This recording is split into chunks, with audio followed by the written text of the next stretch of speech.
Hello everyone, this is Professor Sanan Sari and today we are going to learn the comparison between perfect competition, monopoly, oligopoly and monopolistic competition.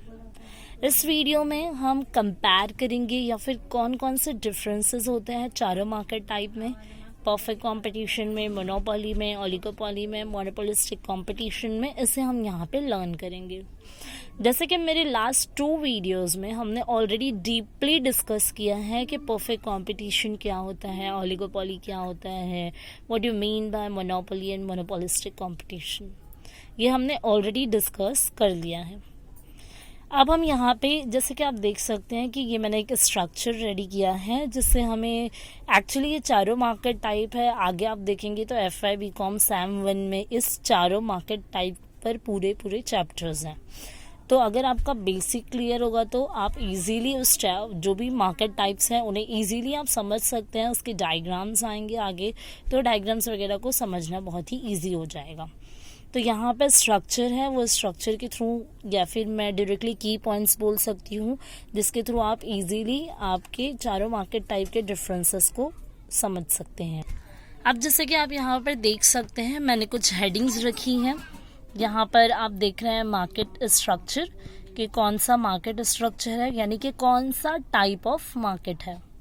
उसके बाद same market type के कुछ examples हैं जो यहाँ पर लिखे हुए हैं. एग्जाम्पल्स के बाद आता है नंबर्स ऑफ प्रोड्यूसर्स, मतलब मार्केटर्स कैसे होते हैं, प्रोड्यूसर्स कितने होते हैं, नेचर ऑफ द प्रोडक्ट, आपका प्रोडक्ट कैसा है, और उस मार्केट स्ट्रक्चर में एंट्री कैसी है, प्राइस कंपटीशन होता है या नहीं होता है. तो ये कुछ 5 मेन पॉइंट्स है, 6 मेन पॉइंट्स है जो आपको ईजी हो जाएंगे समझने के लिए आपके मार्केट टाइप्स को. चलिए बढ़ते हैं फर्स्ट मार्केट टाइप की तरफ, जो कि आप देख सकते हैं पहला मार्केट टाइप है आपका परफेक्ट कंपटीशन.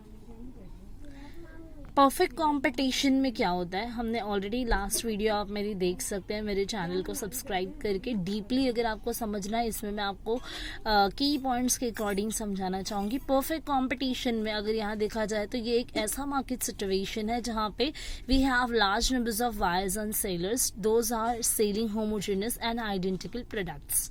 मतलब कि ये एक ऐसा मार्केट टाइप होता है परफेक्ट कंपटीशन जहाँ पे large numbers of buyers and sellers होते हैं. मतलब प्रोडक्ट को बनाने वाले भी ज्यादा होते हैं, प्रोडक्ट को बेचने वाले भी ज्यादा होते हैं, ठीक है. बट इनका प्रोडक्ट क्या होता है, होमोजेनियस होता है, आइडेंटिकल होते हैं. और यहाँ के जो प्रोड्यूसर्स होते हैं परफेक्ट कंपटीशन के, वो होते हैं प्राइस टेकर. मतलब ये प्राइस के साथ कोई भी मैनिपुलेशन नहीं कर सकते. मार्केट में जो प्राइस चल रहा है उसी प्राइस को उन्हें लेकर चलना होगा. जैसे कि मैंने लास्ट टाइम के मेरे परफेक्ट कंपटीशन के वीडियो में 5 रुपीज़ के मैगी का एग्जाम्पल दिया था कि अगर मैगी यहाँ पर 5 रुपये की बिक रही है तो आप कोई और एरिया में भी जाके परचेस करेंगे तो स्टिल मैगी का प्राइस आपके लिए सेम होगा, जस्ट बिकॉज ऑफ ये मैगी कौन सा मार्केट टाइप में आता है, परफेक्ट कंपटीशन में. इसके बेस्ट एग्जाम्पल्स में आप ऑल एग्री प्रोडक्ट्स को इंक्लूड कर सकते हैं. एग्रीकल्चर के जो भी प्रोडक्ट्स होते हैं वो इसका बेस्ट एग्जाम्पल है. या फिर किराना शॉप है, या फिर नॉर्मल शॉप से आप जो पैकेज वाले प्रोडक्ट्स वगैरह खरीदते हैं तो वो भी क्या होता है आपके परफेक्ट कंपटीशन का एग्जाम्पल है. और डायरेक्टली याद रखने के लिए आप ऑल एग्री प्रोडक्ट्स याद रख सकते हैं. पहले ही बता दिया मैंने कि प्रोडक्ट सेम होता है, एंट्री फ्री होती है, एग्जिट भी फ्री होती है. क्यों? क्योंकि यहाँ पे लार्ज नंबर्स के बायर्स एंड सेलर्स हैं, इस वजह से परफेक्ट कंपटीशन में आपका एंट्री एग्जिट दोनों क्या होता है, फ्री होता है. प्राइस कंपटीशन नहीं होता है. क्यों नहीं होता है प्राइस कंपटीशन? क्योंकि परफेक्ट कंपटीशन में प्राइस टेकर होता है प्रोड्यूसर या मार्केटर. मतलब मार्केट में जो प्राइस चल रहा है वही प्राइस को लेकर चलना है, तो प्राइस में कोई चेंजेस होने वाली है ही नहीं. तो इस वजह से ये होता है नॉन प्राइस कॉम्पिटिशन. ये हो गया हमारा एक market type perfect competition. Next है आपका मोनोपोली. बिल्कुल इसका अपोजिट है.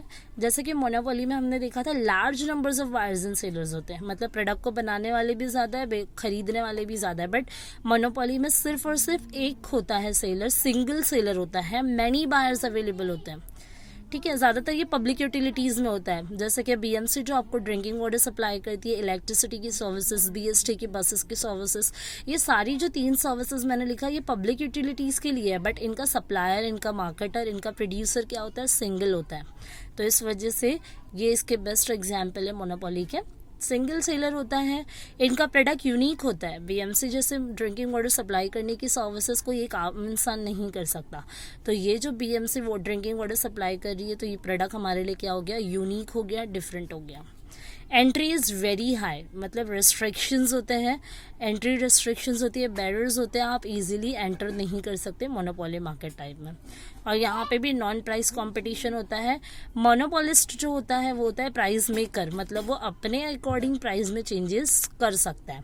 अगर उसको आज अपने प्रोडक्ट को ज़्यादा पैसे में बेचना है वो बेच सकता है, अपने यूनिट्स का अगर रेट उसे कम करना है, बढ़ाना है, बढ़ा सकता है। ये हो गया difference between perfect competition and monopoly. Third होता है ओलिगोपोली। ओलिगोपोली मतलब कि फ्यू सेलर्स होते हैं इसमें, जैसे कि हम देखेंगे प्राइस मेकर है, फ्यू सेलर्स है। फ्यू सेलर्स होते हैं, मैंने बताया था कि मिनिमम 1 एंड मैक्सिमम 10 to 11 यहाँ पर इंक्लूड होते हैं। फ्यू सेलर्स होते हैं, ओलिगो का मतलब ही होता है फ्यू। अब यहाँ पे एग्जाम्पल्स में मैंने एयरलाइंस, कंप्यूटर्स, क्रूड ऑयल, और इसका सबसे बेस्ट एग्जाम्पल रहता है ओपेक का, organisation of petroleum exporting countries. OPEC का मैंने आपको एग्जाम्पल दिया था कि ओपेक एक ऐसा ऑर्गेनाइजेशन है जहाँ पे डिफरेंट डिफरेंट मेंबर्स कंट्रीज़ होती है, उनका एक एक पर्सन इंक्लूड होता है इस ऑर्गेनाइजेशन में, जो पेट्रोल के प्राइस को फिक्स करते हैं।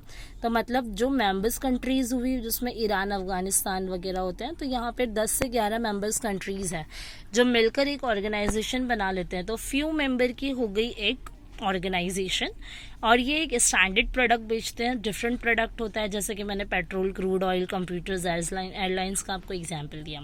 रेस्ट्रिक्शन बहुत ही ज़्यादा हाई होती है, इजीली आप एंटर नहीं कर सकते, प्रोडक्ट आपका डिफरेंट होता है यहाँ पे। लास्ट है मोनोपोलिस्टिक कॉम्पिटिशन। मोनोपोलिस्टिक कंपटीशन में मैनी बायर्स होते हैं, मैनी सेलर्स। डायरेक्टली मैं लार्ज नहीं कह सकती, लार्ज होगा तो बहुत ज़्यादा होता है, ऑल्टरनेट ऑप्शंस भी होते हैं आपके पास। But many buyers, many sellers में मतलब एकदम ज़्यादा भी नहीं होता है, एकदम कम भी नहीं होता है, but many buyers and sellers available होते हैं जो आपको प्रोडक्ट बेचते हैं। अब इनके प्रोडक्ट को बेचने के लिए एडवर्टीजमेंट का इफेक्टिवली यूज़ किया जाता है। जैसे सोप गारमेंट्स वगैरह हैं, गारमेंट्स के क्लोथ्स होते हैं, सोप हो गया, डिटर्जेंट पाउडर्स हो गया, शैम्पू हो गया, कंडीशनर्स हो गया, तो ये सब क्या होता है, मोनोपोलिस्टिक कंपटीशन का एग्जाम्पल है, ठीक है। लेकिन यहाँ पे कैसा होता है, एडवर्टीजमेंट बहुत ज़्यादा इफेक्ट करता है इस मार्केट टाइप को, कि अगर आप आपके प्रोडक्ट में ज़रा भी चेंजेस लाते हो तो आप आपके प्राइस को चेंज कर सकते हो, आप आपके कस्टमर का अट्रैक्शन इंक्रीज कर सकते हो, ठीक है। तो ये एग्जाम्पल हो गया। डिफरेंट प्रोडक्ट होता है, एंट्री पॉसिबल है, लो है बट एंट्री इसमें पॉसिबल है, और यहाँ पे प्राइस कंपटीशन होता है, क्योंकि जब आप आपके प्रोडक्ट में थोड़ा भी अपग्रेडेशन लाओगे या प्रोडक्ट में कोई चेंजेस कर रहे हो, तो आप यहाँ पे क्या कर सकते हो, आपके प्राइस को कॉम्पीट कर सकते हो, प्राइस में चेंजेस कर सकते हो टू अट्रैक्ट योर कस्टमर, आप अपग्रेडेशन करते हो, ठीक है। तो ये हो गए चारों मार्केट टाइप का। यहाँ पे हमारे मार्केट टाइप का चैप्टर खत्म होता है, जहाँ पे हमने चारों मार्केट टाइप के बारे में बेसिक इन्फॉर्मेशंस को देख लिया कि बेसिक इन्फॉर्मेशंस क्या होती है, ठीक है। तो अभी इसी तरीके से अभी चैप्टर नंबर 2 मैं स्टार्ट करूँगी यहाँ पे। तो चैप्टर नंबर 2 के और वीडियोस को देखने के लिए और मेरे की पॉइंट्स को जानने के लिए आप मेरे चैनल को सब्सक्राइब कर सकते हैं और शेयर कीजिए, और अगर कोई डाउट्स एंड डिफ़िकल्टीज़ है तो आप मेरे कमेंट बॉक्स में कर सकते हैं। मैं थोड़ी देर के लिए स्क्रीन को ऐसे रख रही हूँ ताकि आप जो है इसका स्क्रीनशॉट ले सकें। Thanks for watching.